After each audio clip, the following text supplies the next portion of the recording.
And it's recording. Oh my God, this is so exciting. All right. Okay, so I'll test this out. I'll run this whole thing through, and then I was trying to figure out how to give it to Dr. Fike, because it's being recorded right now on an SD card, but I don't know whether her laptop or computer necessarily has one, but I bought a USB SD card reader, which should show up in a couple of days. That'd be really, so that way, I may upload it to the TCU server and let her look at it there, but yeah, that'll make things a lot easier. Hello, my name is John Harvey. And as I promised you, today is going to be the history of the U.S. business cycle since 1954. And I did another change here today. I'm just going to plug in my laptop up here so I don't keep having to go in the back of the classroom, which is A, a real pain in the neck, but B, might be especially distracting if I'm videoing it on Thursday for Dr. Fike to see. So I'll just try it this way today. And let me show you this here. I added on a new couple of study questions. And, I'm sorry, not study questions. You'll need to know this. Load, baby, load. I just clicked on that. So it'll load in a second. Okay, this is the stuff you're going to need to know. Because see, we've got this document over here going over. Here's what happened in the Eisenhower 1 cycle. Here's what happened in Eisenhower 2, and so forth.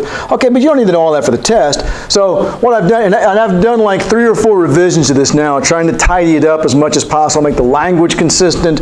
And this is what you will need to know for the test. So what I'm trying to do today is to give you historical background to where it's not going to be, again, I'm just memorizing. I mean, for example, the longest peacetime expansion in history. What was a big factor? Computer technology. All right, so y'all, if you can bear in mind what was going on here, the Vietnam War, that was a huge factor in keeping the economy going then. So if you can sort of put this in a historical context, it'll be much easier to remember. Now, so not only, you already had this, I've added this in.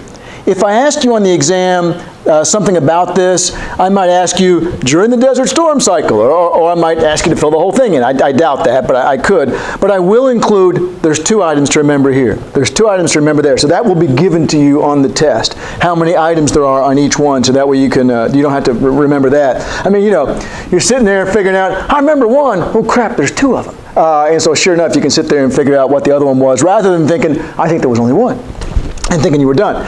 But one of the things, and so I've revised this thing, I don't know, 3 or 4 times just since the semester started, because I've been trying to make it neater and neater. And like for example, you see where I've got an increase in investment all 3 places there? Well, sometimes I didn't, and there's another increase in investment. Sometimes I had it worded slightly differently. I said, why don't I just say increase in investment? Why don't I just say it the exact same way? So I've tried to tidy it up as much as possible. And then I thought yesterday, as I was going back over this, something that might be useful to you is having a blank one that you can print out and then practice by filling it in yourself to make sure you remember everything. So I thought that just make it a lot easier to study, is to have one that omitted all the relevant information, and you could use this to figure out whether or not you knew the stuff for the answer or not. But this part of the exam is, I mean, to me, this is why I wanted to teach this class. Because I wanted to learn these things myself, because they never taught us these things. I didn't know in graduate school from 83 to 87 whether we were in expansion or recession. I had no idea. It didn't matter to me. I had my income. I had cheap beer down on the strip, and had my old lady working at Hilton, bringing in some real cash. And so I couldn't have told you until I taught this class, what the cycles were. And I have a strong feeling that this is something you ought to graduate with. To at least, you're not going to remember details, but to at least have some idea of what the major factors were in the U.S. economy since 1954. Why did I pick 54? Because that was as far back as I had a consistent data set. I didn't want to do pre-World War II, because the economy changed so much because of World War II. The government became a much bigger player than it ever had before. But that was as far back as I could go and get all those data. So that's my goal. My goal is to give you enough information to make remembering this not just an exercise in memorization, although to some extent history is going to be memorization. But I don't want it to just be that, all right? And so what I want to do today is to go over for you these events in some more historical detail than you might have otherwise. And let me start off, first of all, I'm sorry, let me back up and show you which document this is. This is the one that says U.S. business cycles. The one with just a little chart is the U.S. Business Cycle Summaries, and this one, of course, is the chart, but with blank spaces if you want to practice it. So this is the one with all the extra detail. This one you never need to look at again if you can remember this, but it's the one that has more text in it to explain what's really going on. That one's just a bunch of symbols and numbers on a chart. So, U.S. business cycles. And I also adjusted this last night, this graph on the front page. What I did was, well, first of all, I don't know, I kind of like being able to look at this and see all the cycles right there in front of me. It gives you a good sense of the relative lengths, and of course that's unemployment being measured against the cycles. The white areas are expansions, the pink areas are recessions.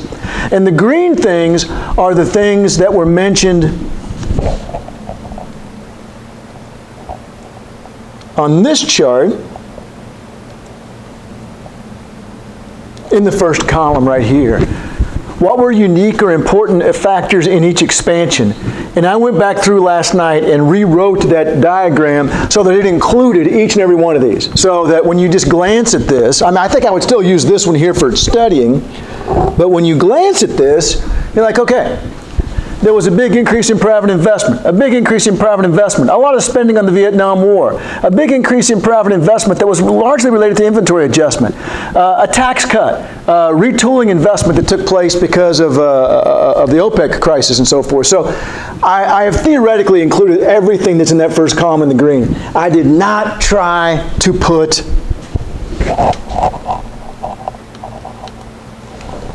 all the unique factors, important factors in a recession, because first of all, there's two different schools of thought on that, and so I would have to somehow distinguish between, that's this school, that's that school of thought, and second of all, there's a lot more. So I did adjust it so that the green part is consistent with this first column right here, but not for the factors that cause the recessions. All right, so let's go in here to Eisenhower 1. And I want, oh, that's right.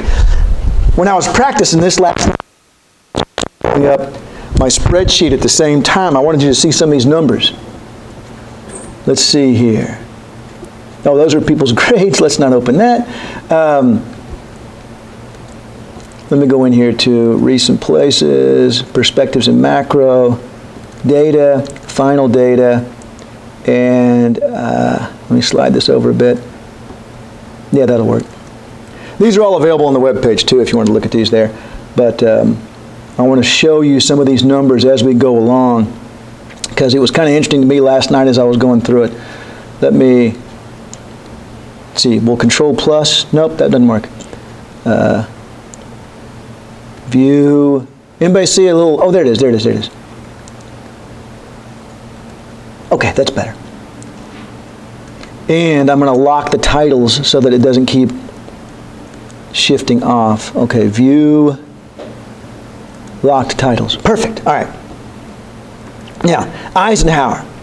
That's going to be, this is stuff I never learned that I always wanted to learn in econ class. This is actual rates of GDP growth for this expansion. Here's the first cycle. 1954 third quarter to 1958 second quarter is that first cycle, that Eisenhower 1, all right? These data are on your webpage. You can download these for yourself.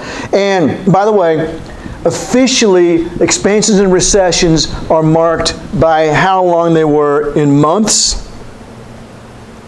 So if you look back to this, you'll see May of 54 to August of 57 was the expansion, and so on. But then the NBER also gives you by quarter, and because I didn't want to have 3 times as much data, or if I guess as we already had, I went with quarters. Quarters are usually the way we usually look at macro stuff anyway. But I've got quarters here, and first of all, look what unemployment does during the expansion. Now it starts off relatively high at 5.97, comes all the way down, and by the way, the purple is also the expansion, okay? But it's the last year of the expansion. And several of the schools of thought believe that that last part of the expansion is particularly important in setting the stage for the recession. So we've got unemployment, and this is a summary, or I'm sorry, an average of what unemployment was up to that point in here. So it continued to fall, and then as you can see in the recession, it reversed direction. and I mean went up a lot by that fourth quarter, 7.37. It's not unusual, by the way, for the unemployment to continue to go up for a couple of quarters before it turned, although in this case it turned immediately. Look at the rates of GDP growth. Okay, first thing I want to tell you about those data. They are annualized. This is a very common practice when we look at these kind of data. In other words, did GDP grow by 4.62% in third quarter 1954? No, but it would have had it done that for the whole year. So it's just like an ERA in baseball. That did the pitcher give up, 9 runs? No, they'll let him pitch 1 inning, during which the pitcher gave up, 1 run. All right, so yeah, if you give up 1 run in 1 inning, then your ERA is 9, because it's how many runs would you have given up had it been all 9 innings. This is the same thing. This is what would GDP growth have been had it been that much for the entire year. And there's a little bit of compounding that goes on, so it's a little bit higher than just the quarterly average. So, and you know already, what were the averages on that first assignment on what was the average level of GDP? 3 point something or other. 3.29? Look up here. 11.92. This was a massive period of growth. And then, as you can see, during that last year of the expansion, it's starting to flick back and forth a little bit. And then during the recession, first quarter now, I don't know what months they actually started counting this as recession. So this could be including some of the months that they actually still counted as expansion when they did it monthly, but when they switched it to quarterly, they included some good months. But anyway, on average here, negative 1.85. All right, so why? What caused the big expansion in this Eisenhower 1, in this first cycle that takes place during Eisenhower's administration? And what it says here is that the private sector was the primary driver of economic activity. Okay, now think this to yourself. During World War II, unemployment gets as low as 1.9%, all right? And were people going out and buying all kinds of cool stuff during World War II? That's right, because what did we have? They had war, and they had imposed, here comes Eric, they had imposed blanketing during the war. Hello, Eric. Hello there. To keep people from trying to buy stuff during the war, they had to impose blanketing. Rationing. Yes, that's right, rationing. Right, so people couldn't buy stuff. In fact, I have a great set of CDs of World War II radio broadcasts, and they include the commercials. Early World War II, there was a commercial for a radio company. I can't remember which one it was now. And they said that, when you buy your replacement parts, be sure to also take it to our shop and let us repair it. You don't want that radio to break. So they were still selling parts. They weren't selling whole radios anymore, but they were selling parts, and they were trying to make even more money by convincing you to have them fix it, because if you break it, you're screwed, all right? So by late war, it's so interesting. By late war, they're talking about, the so-and-so refrigerator. Remember us after the war. Because you can't buy it at all now, all right? So there's all this pent-up consumer demand. And you've got firms, what's Ford making? They're making Shermans, all right? They're not making, whatever car was popular in 1945. So they're not making many cars anymore. And so as a consequence, you've got all kinds of pent-up demand. Now I know this is a decade after the war ends, but still, we've got a situation here where we have a lot of private sector activity. We've also just come out of the Korean War, but a lot of private sector activity, a lot of adjustment to a peacetime economy is still taking place. And so we got the private sector as the primary driver of economic activity. Investment rose at a brisk pace, profits had gone up, optimism remained high, indebtedness was rising. But let me go back and show you that in the data. Okay, so this column right here is investment. Remember, you determined that was the most volatile component of GDP. And look at that. A 20% increase, 18, 46, 26, 6, 9, 10. Now it's starting to slow down. And look, it started to slow down even before the end of the, I'm marking purple as the last year of each expansion. And if you recall, Keynes predicted, you're going to see a slowdown in investment. That's what's going to happen as you saturate the market for physical capital. And that certainly shows up in this particular example. Investment slows down very rapidly. Now it actually recovers a little bit, but of course it's recovering from a year and a half of decline, and then 2 massive collapses, right? And notice that the 2 massive collapses are correlated with the 2 negative periods of GDP growth over here. And so the general story being told here, and we'll go over this next class period as well, But the general story being told here from Keynes's perspective is, what's private sector? Pretty much all private sector. It drove the expansion, this increase in investment, which, if you remember the multiplier, y is equal to 1 over 1 minus b, a plus I, and let's make it more realistic, plus g plus x minus m.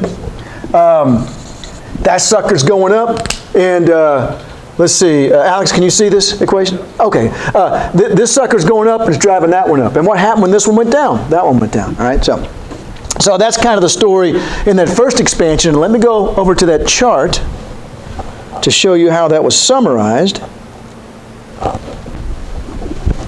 Ike 1, what was the important factor in the expansion? Increase in investment, all right? And that's it. And there's a big increase in investment. Now, I'm going to give you two sets of views as to why the recession started.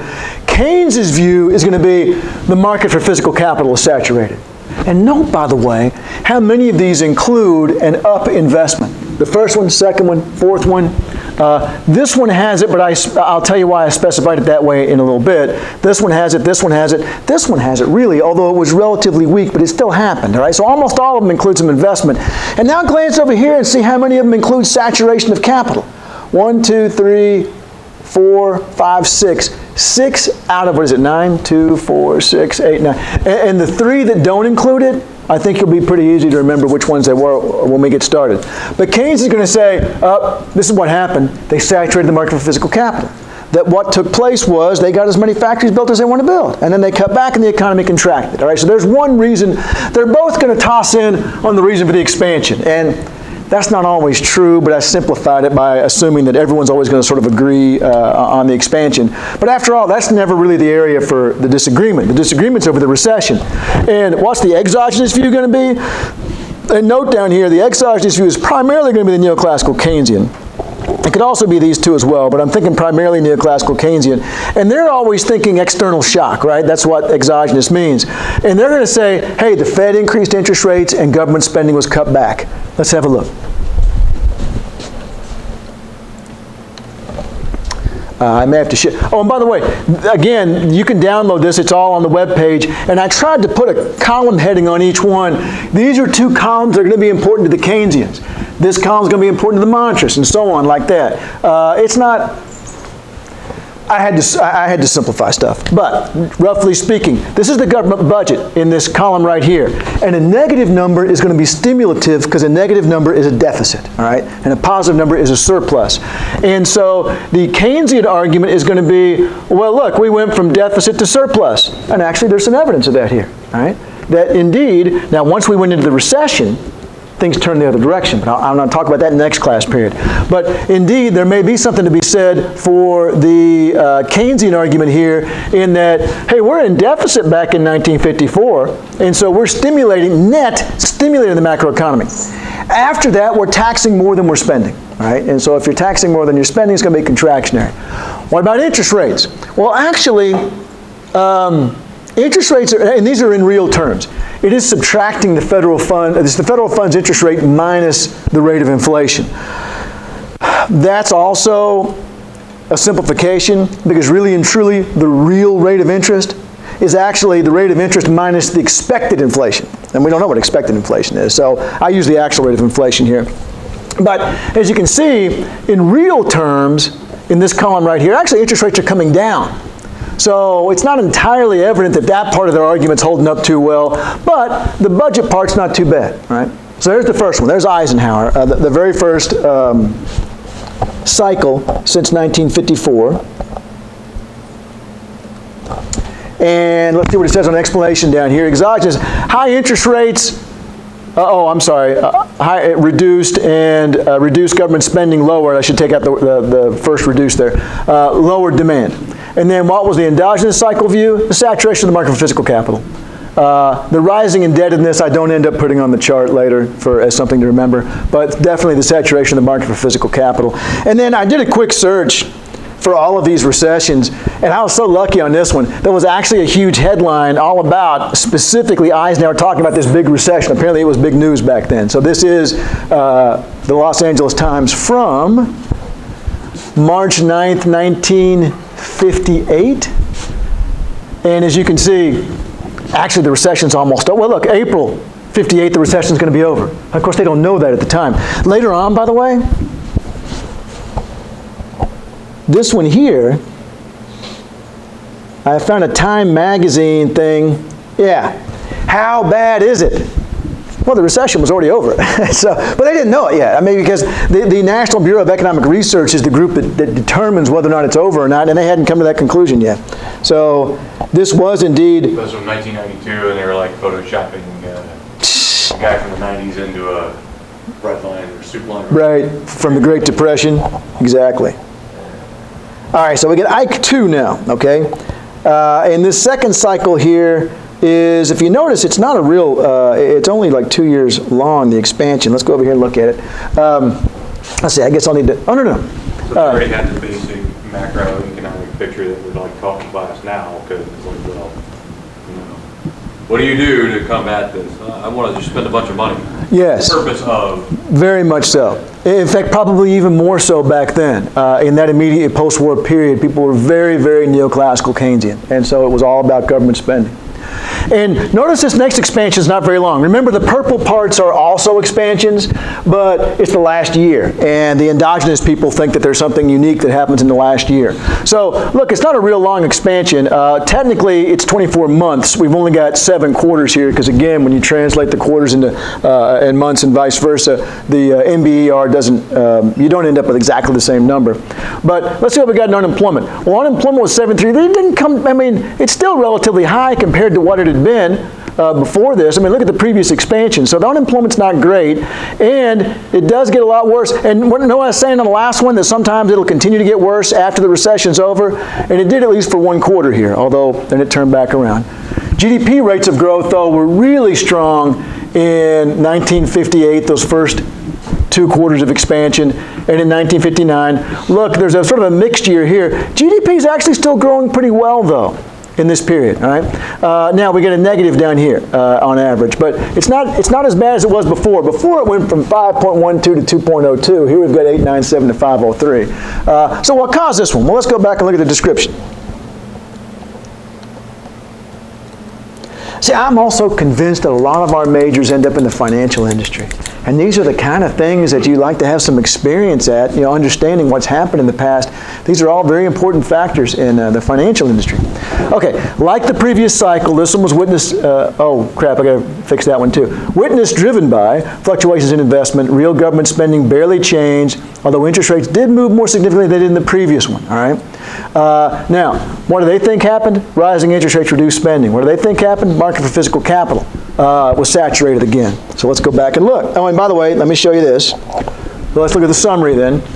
I'm sorry, I should go back to the first one. What caused the recession? According to the exogenous view, rise in interest rates, fall in government spending. We saw definite evidence of the second one, not so much of the first one. And then the post-Keynesian types are saying, well, no, it was saturation of physical capital. Here's the next cycle. Pretty much the same thing driving it, which I haven't confirmed yet by looking at the data. And then they're going to say it's mostly an increase in interest rate, and they're going to say, no, it's still saturation of physical capital. Let's have a look.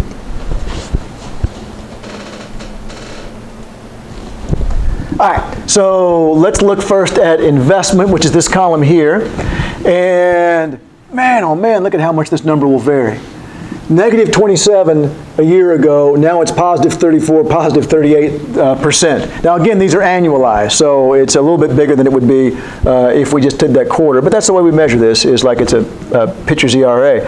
And so we don't see a massive decline in investment spending right in here. Let me jump over to the Keynes column, because that actually repeats that same column, that same growth of investment column, but then it gives you the averages for each segment of the cycle.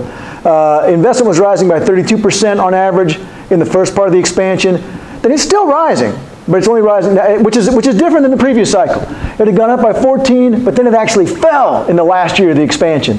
This one, it's actually still rising, okay? It then collapses in the recession, but it's not quite as nice and neat as the first cycle was for the post-Keynesian view. What about the Keynesian view? Well, let's see. Let's look at government spending. It went from deficit to surplus, so that would be indicative of a problem in their opinion. And this time, interest rates did go up, all right? In real terms, they went from 173 to 225. Right? So they've got a pretty good argument on this one. that both of the things they would predict do seem to be confirmed by these data right here. The post-Keynesian one's not as strong in this one. Kind of like the force not being strong. Now, next cycle. Oh, and by the way, in searching for something for this recession, I found this graphic here from some professor's class about, let's see. Oh yeah, economic recession hurt Republican Nixon. All right, so that was one of the things that hurt Nixon and caused him to lose. They could fix this to only Catholic president. It was like a big deal at the time. There's a Catholic president. Oh, that'll be our first one for the next 3,000 years. All right, so yeah.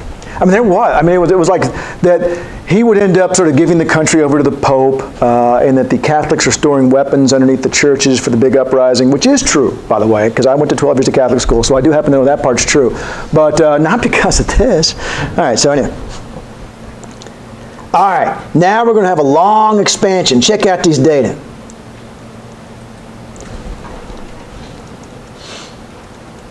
I'm going to slide up here to where, look, we can't even hardly fit it on there.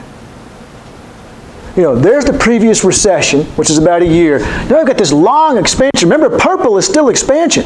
It's just that it's the last year of the expansion. So I can't even fit the whole thing on there without shrinking the numbers, which will make them kind of hard to read.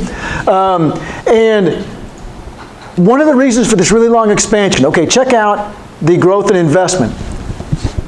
Here's a collapse, there's a small decline. Here's a relatively large decline in here too. A relatively large decline in investment, but nothing really happens. And I think I've mentioned this to you before, that what's going on in this column right here, and not all of it apparently is being released to the public, because over here, I'm sorry, this column right here, the deficit spending. They're spending for the Vietnam War. At the same time, investment is slowing down. They're doing a lot of spending for the Vietnam War and for LBJ's war on poverty, all right? And so notice that these numbers here in the budget column had been before this.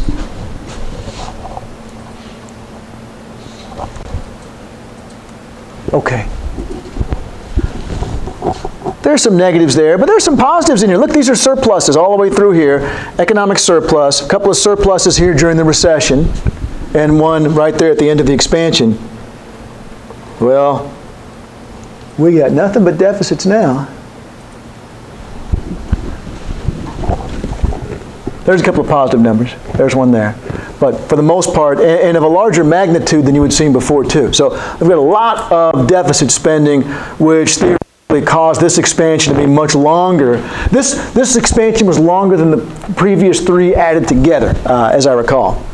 Actually, there's some notes right here on this. Let's see what it says. Yeah. Expansion was longer than the three previous ones combined. Spending for Vietnam War and LBJ's Great Society were significant factors. Twice we almost went into recession. You know the index of leading indicators? It's always predicted every recession, but it's also had three false alarms. And the question is, you're going to be wrong one direction or the other, right? You're either going to not predict something that does happen, build your set so it doesn't predict things that do happen, or does predict things that don't happen. Well, what do they do with tornadoes? Well, they make sure they err on the side of we predicted one, but it didn't happen, rather than we didn't predict when one did happen. So same thing here. So, but one of the false alarms was in the middle of this period right here, and the reasoning is there was some secret spending going on for the war that we didn't even know about, so we couldn't put it in the data, and so that kept the economy going. Now let's see. What eventually ended the expansion? From the exogenous view, higher interest rates and reduced government defense spending as the war is winding down, or at least our commitment is, and because it doesn't end until I was in 8th grade? I can't remember. I remember walking out of school one day and seeing a headline in the newspaper about South Vietnam surrenders. We'd already been out by then, but and then the endogenous view was that investment hadn't slowed appreciably by the end of the expansion, but there was still a shock coming up. And remember, with Keynes, you've really got three factors he's worried about. It's investment,